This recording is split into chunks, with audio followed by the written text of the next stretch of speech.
coffee shop was nearly empty that rainy afternoon. Outside, gray clouds hung low, pressing the city into silence. The faint hum of jazz played from an old speaker near the counter, blending with the soft patter of rain against the glass. A few tired faces sat alone, buried in laptops and paper cups, at a corner table.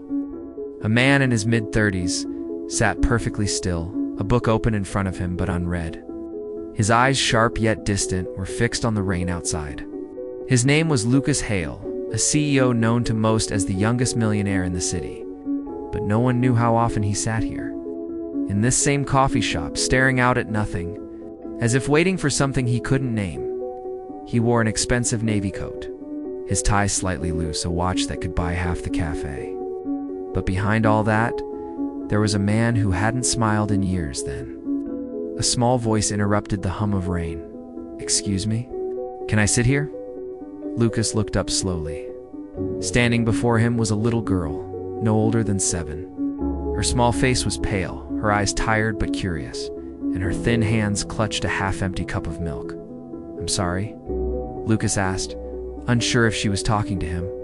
The girl hesitated, glancing around. All other tables were taken, now couples, students, people escaping the rain.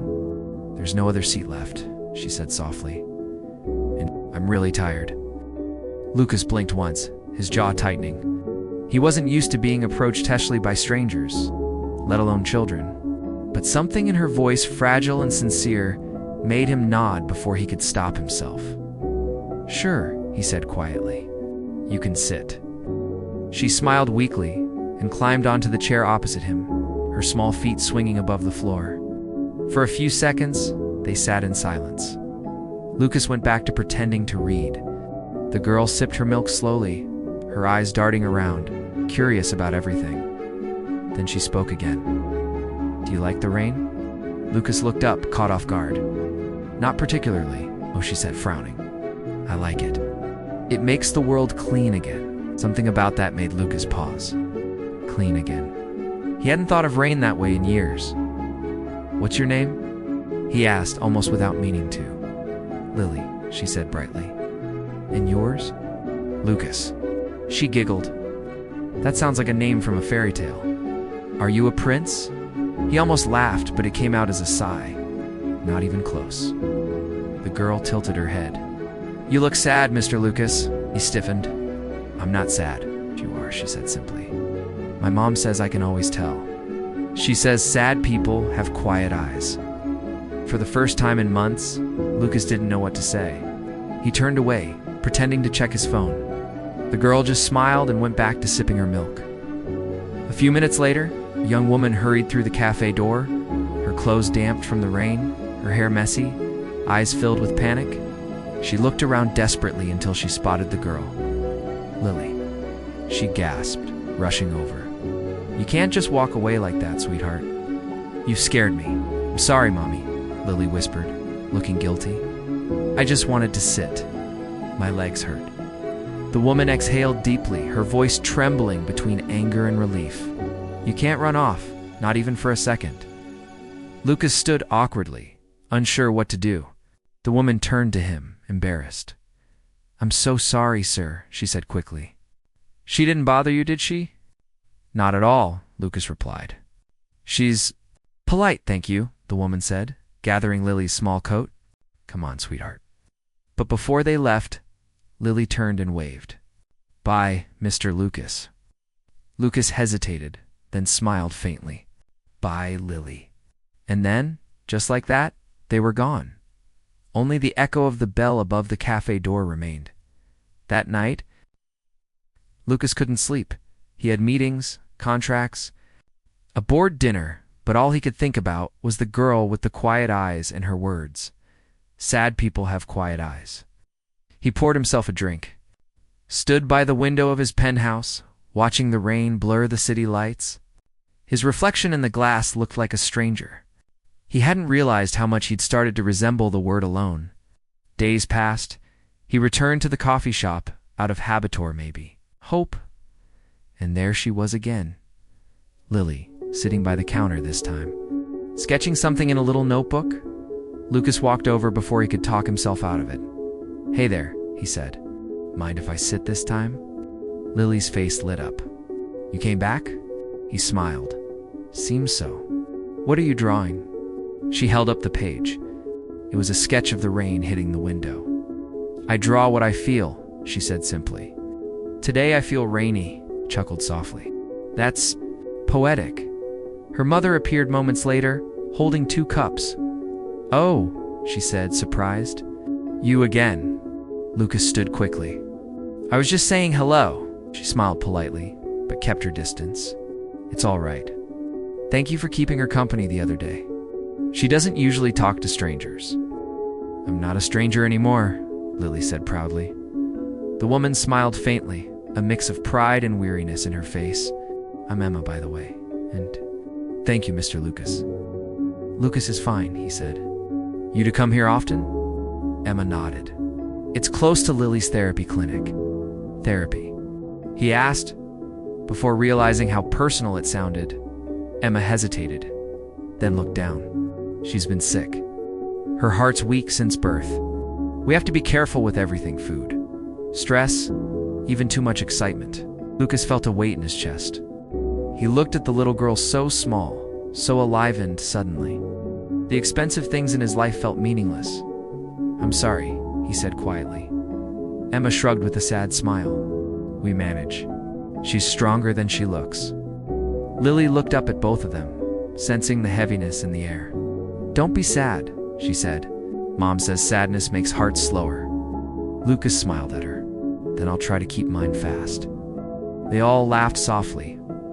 Over the next few weeks, they ran into each other more often. Sometimes by accident, sometimes not. Lucas would stop by with coffee, or with a small chocolate for Lily, pretending it was coincidence. Emma would roll her eyes but couldn't hide her smile. He learned that Emma was a single mother, working double shifts at a flower shop. Her husband had left years ago, unable to bear the weight of a sick child. I don't blame him anymore, Emma said one evening as they walked Lily home. People break differently. I just learned to bend instead of break. Lucas admired that strength. He found himself staying longer, talking more, laughing in ways he hadn't in years. Sometimes, he'd watch Lily sleep on the cafe sofa after her therapy, and he'd feel something he thought he'd buried long ago: peace. One day, it rained again. Lucas arrived at the cafe late, expecting to see them, but their usual spot was empty. He waited. 10 minutes? 20 an hour? Nothing. Then his phone buzzed. A message from an unknown number. Mr. Lucas, this is Emma. I'm sorry, used your card from the cafe records. Lily's in the hospital. She asked for you, without thinking. He grabbed his coat and ran into the storm. The hospital smelled like antiseptic and silence. When Lucas reached the room, he found Emma sitting beside Lily's bed, her eyes red from crying. Machines beeped softly, keeping rhythm with the small heartbeat that fought to stay steady. Lily looked up, weak but smiling. You came, she whispered. Of course I did, Lucas said, trying to hide the tremor in his voice. She reached out a tiny hand. Don't look so scared, Mr. Lucas. I'm okay. Just tired. He held her hand carefully, afraid she might break. You'll be fine, Lily, she smiled. You talk like my mom. Always brave, even when you're scared. Emma turned away, tears silently falling. For hours. Lucas sat there, watching the girl breathe. Remembering his own wife, how she'd looked in her final days, fighting a disease no money could cure. He had promised himself never to feel that pain again. But here it was, staring back at him in a child's fragile smile. Lily recovered after a few days, but something had changed in Lucas. He visited often, not just as a friend, but his family. He started helping with hospital bills, insisting it was just support. Emma resisted at first, but finally accepted when he said quietly, You'd do the same if it were me. They began spending evenings together, Lily painting, Emma cooking, Lucas reading bedtime stories. It felt natural, effortless, like a life he'd lost and somehow found again. But behind Emma's gentle eyes, there was fear. She knew people like Lucas didn't belong in worlds like hers. And deep down, Lucas feared she might be right. One evening, as the city lights flickered outside, Emma said softly, "You don't have to do all this. You've already done enough." Lucas looked at her, confused. "Do what?" "Be here. Help us. You have a life to live, people to see." Shook his head. "This is my life now." She smiled sadly. "No, Lucas. It's just borrowed peace. When the world remembers who you are, you'll leave. People like you always do." He stared at her, hurt. "You think I'm like everyone else?" "I think you're kind," she said. "But kindness fades when reality knocks." Lucas turned away, swallowing hard.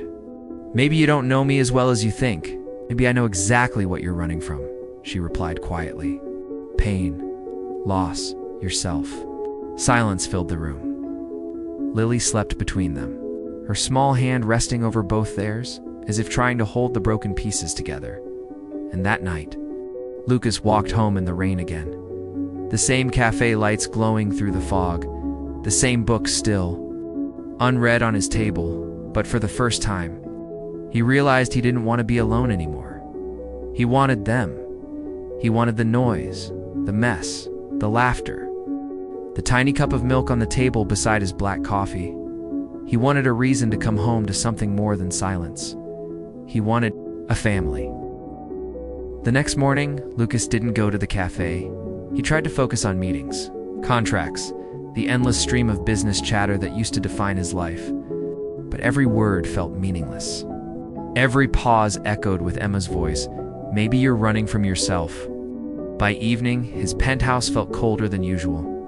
The city lights shimmered below, yet he couldn't feel alive among them. He thought of Lily's laughter, her voice, her way of making everything simple. He thought of Emma, her strength wrapped in exhaustion, her eyes carrying storms she never let fall. And for the first time, he admitted it to himself. He wasn't running from pain anymore. He was running toward it, toward them. The next day, he returned to the cafe. Their table was empty again. The rain had stopped, and sunlight poured through the windows. He waited for hours, but neither Emma nor Lily came. Something was wrong. He could feel it. That evening, he drove to the small apartment Emma had once mentioned. He hesitated before knocking, unsure if he had the right to show up uninvited.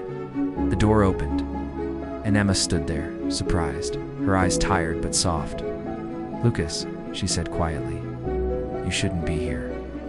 "I had to make sure you were okay," he replied. She sighed. "We're fine. Lily's sleeping. She's had a rough few days." "I'm sorry about what I said," Lucas began, his voice low.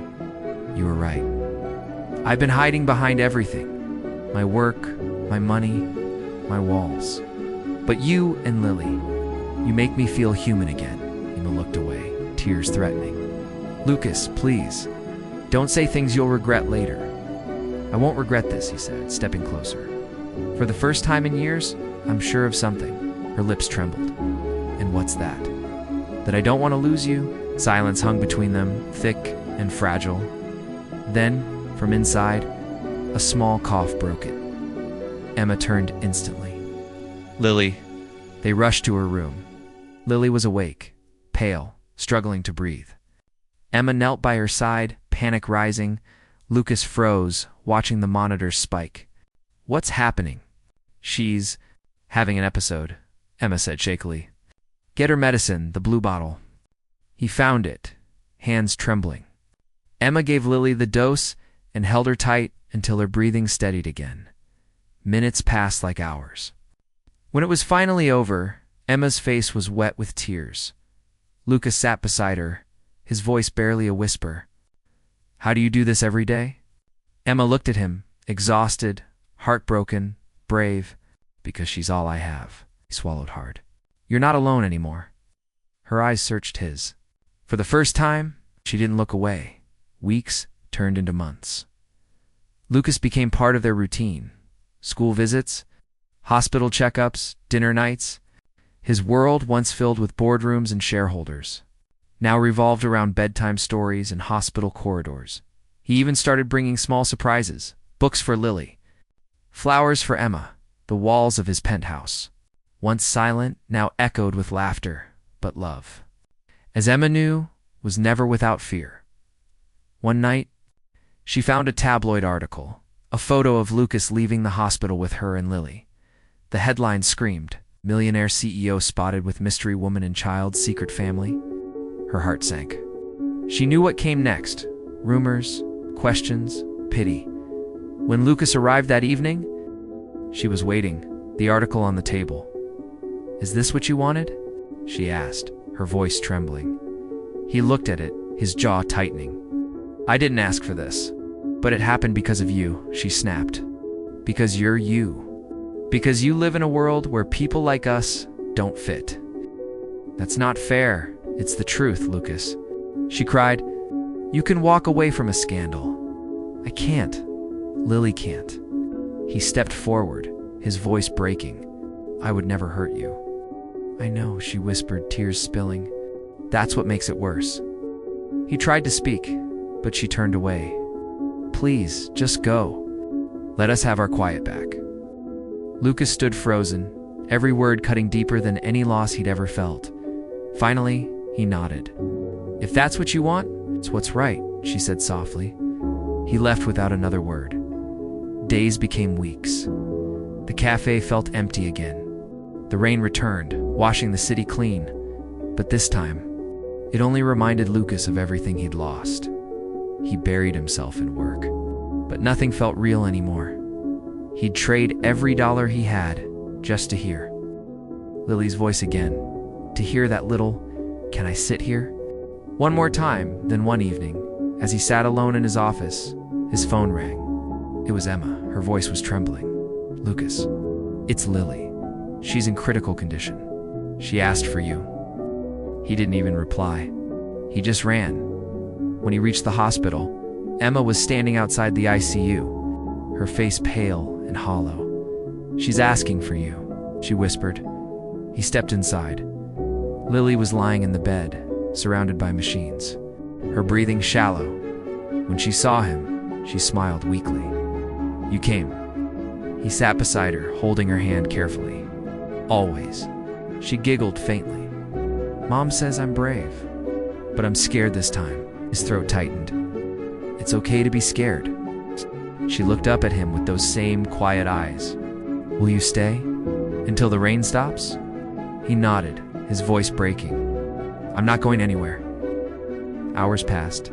He stayed beside her, telling stories, whispering promises, praying silently for a miracle. And as dawn broke, the rain outside finally eased. The first rays of sunlight touched the window. Lily's breathing steadied. The machines calmed. The storm had passed for now. Emma entered, tears streaming. She touched Lucas's shoulder and whispered, "Thank you." He turned to her. "She's strong. Like her mother." Emma smiled through her tears. "And maybe a little because of you." Lily recovered slowly. But the hospital bills grew heavier. One evening, Emma found Lucas at the hospital cafeteria. "I know you've been paying for everything," she said quietly. "I can't let you do that anymore." He looked up. "It's not charity, Emma. It's care." She shook her head. "Care turns into debt. I can't owe you that." He stood, his eyes firm. "Then don't owe me. Just let me be part of your life. That's all I want." Emma's breath caught. "Lucas." He took a step closer. "You once told me sadness makes hearts slower. I've lived with a slow heart for too long. You and Lily, you make it beat again." Her eyes filled. "You don't know what you're asking." "Yes, I do," he whispered. "I'm asking for a chance. To be the man you both deserve." For a long moment, neither spoke. Then she finally let out the breath she'd been holding and whispered, "Okay." Months passed. The cafe once again became their little world. Lucas would pick up Lily after school. Emma would close her flower shop early. And together, they'd sit by the window where it all began. One rainy afternoon, Lily looked up from her sketchbook. "Mom, Mr. Lucas." "Yes, sweetheart," Emma asked. Lily smiled. "Can I ask something?" "Of course," Lucas said. "Can we be a family now?" The question hung in the air. Emma froze. Lucas's heart stopped. Emma looked at him, tears already gathering. Lucas smiled softly. I'd like that very much. Lily clapped her hands. Then it's decided. They laughed. That real, unfiltered laughter that only comes from love rediscovered. A few weeks later, Lucas asked Emma to take a walk with him after dinner. They went to the park near the hospital, the same one Lily loved. Where the trees swayed softly in the evening breeze, he stopped near the bench, took her hand and said, "Do you remember the first time we met?" Emma smiled. "How could I forget? You look so uncomfortable talking to a 7-year-old. He laughed. "And now that 7-year-old runs my entire heart?" She chuckled softly. "She runs mine too." He grew quiet for a moment, then reached into his coat pocket. When he knelt, Emma gasped softly. "Lucas." He looked up at her, his voice trembling. "I don't have perfect words. I don't have promises of a fairy tale. But I have a heart that only beats for you and Lily. So I'll ask you the same question your daughter asked me that day." He smiled gently. "Can I sit here? Beside you for the rest of my life?" Emma's hand flew to her mouth. Tears rolled freely. "Yes," she whispered. "Yes, you can." He slipped the ring onto her finger as the first drops of rain began to fall, soft, cleansing, familiar. Lily ran toward them, laughing in the drizzle. "It's raining again." Lucas looked at Emma, their hands intertwined, hearts steady. "Guess the world's getting clean again." She smiled through tears. Just like Lily said, they stood there, a mother, a daughter, and the man who had found love in the most unexpected place as rain washed over them, washing away the loneliness, the fear, and the years of pain. Months later, the cafe owner placed a small plaque on the wall near their favorite table. It read, "In this seat, 3 strangers met and found a home." And every time it rained, Emma, Lucas, and Lily would sit there together, drinking coffee